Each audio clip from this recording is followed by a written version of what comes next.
Welcome to an edition of Horner Sunday Kitchen. Today, we'll be frying up pork fingers after we tenderize it with a super meat tenderizer. And then, we're not gonna stop there because we never do. We're gonna make some chicken fingers too because the grandkids just told me they were starving. So, stay tuned for this episode. You don't wanna miss it. This super meat tenderizer is a must.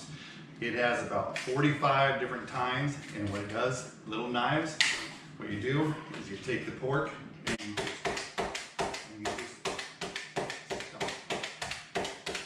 make it thinner and it tenderizes it.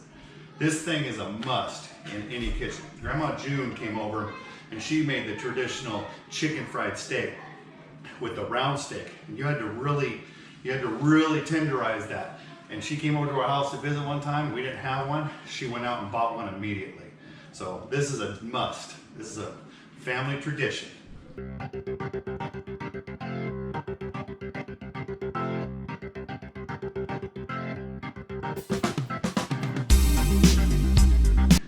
right, now that the meat's tenderized, we're gonna cut it into strips.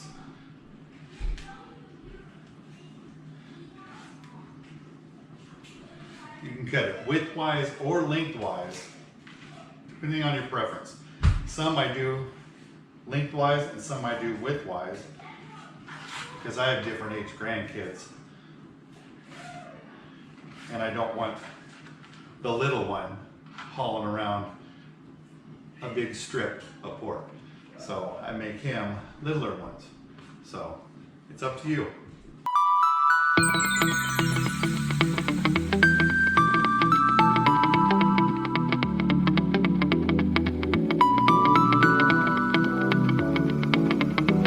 This recipe calls for flour,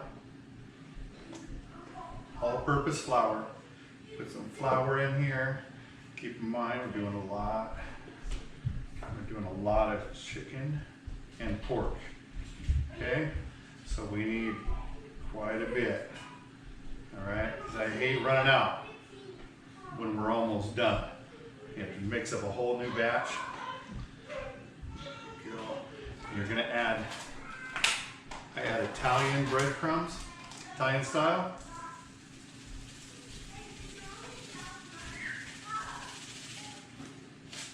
That's the whole thing. Throw that away. Now we're back. What I do is I add some Johnny's seasoning salt. Any kind of seasoning salt, Lowry's is good too. We prefer Johnny's around this house because it's from the Pacific Northwest and that's where we're from. So I mixed up a little bit of pepper and Johnny's, put that in there, okay? And then I've been using this Cavender's. My son-in-law, Shane, brought this back from Missouri, and it's an all-purpose Greek seasoning by Cavender's, and it's really good, very good. So I've been using that too. Use that. It's very good. So put that in there and then stir that around. Stir that around. The house is very active today. You can hear the kids playing upstairs. All right, there we go. That's done. Put this away. And if you're scared about cross-contaminating your food, your pork and your chicken, or if you have guests that can't eat pork, then you can divide the breading up into two, so that way you don't mix it. We're not too worried about that around here, so. Now to dip the pork in before the breadcrumbs, you're gonna want an egg and milk mixture. Subtract your eggs in the bowl.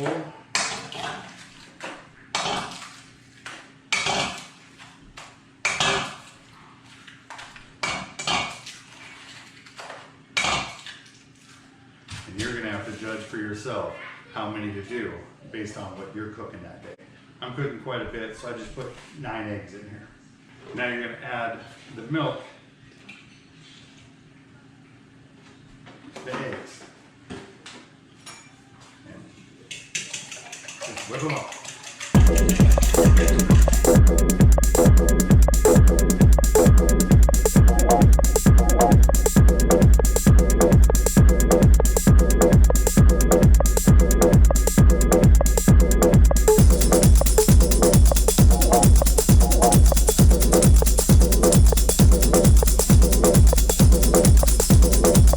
Now we have a sheet pan with some parchment paper on it. And what we're going to do is we're going to take the pork fingers, put it in the egg, and then put it in the flour. Right, place it down gently. Yeah, right there. All right. I'm sure you guys don't want to watch me do this whole thing. So we're going to put you on time warp.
So while the rest of the pork fries up, let's get the chicken ready. What I'm going to do is I'm going to take this breast and put it in a Ziploc bag and just tap on it. Just makes it evenly thick. Tap on to the thick part till it all evens out. This will make it easier for cooking and for cutting into strips.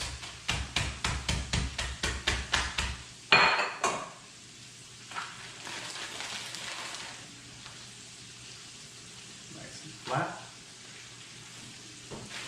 Do the next one.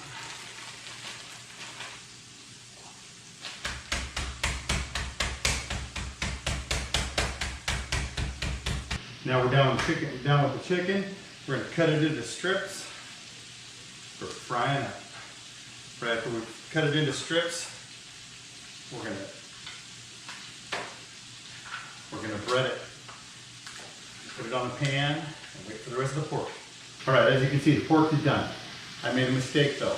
What I usually do is I take it and I bread one piece and then I fry it and let it cool down for a minute, and then I eat it to make sure that it has enough salt. This batch didn't have just quite enough salt in it for me, so from now on, I won't make that mistake. But we're frying up the chicken now. And I didn't make that mistake with the chicken. So it's going to be life-changing.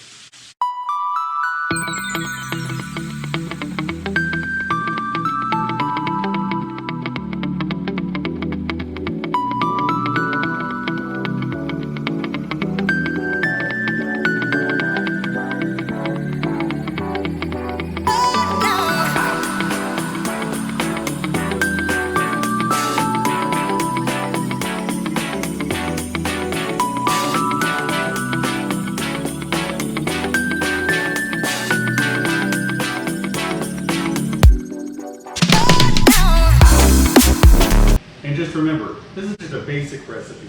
You can add it to your favorite sauce. As you can tell, my family really likes their sauces. But the kids' favorites just can't go wrong with just ketchup. As you can see, the chicken and the pork is done. The curly fries are done.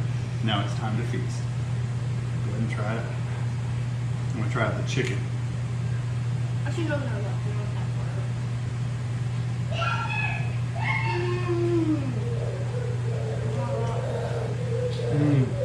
Can I do the thing that I always used to do? What? No. That is life changing.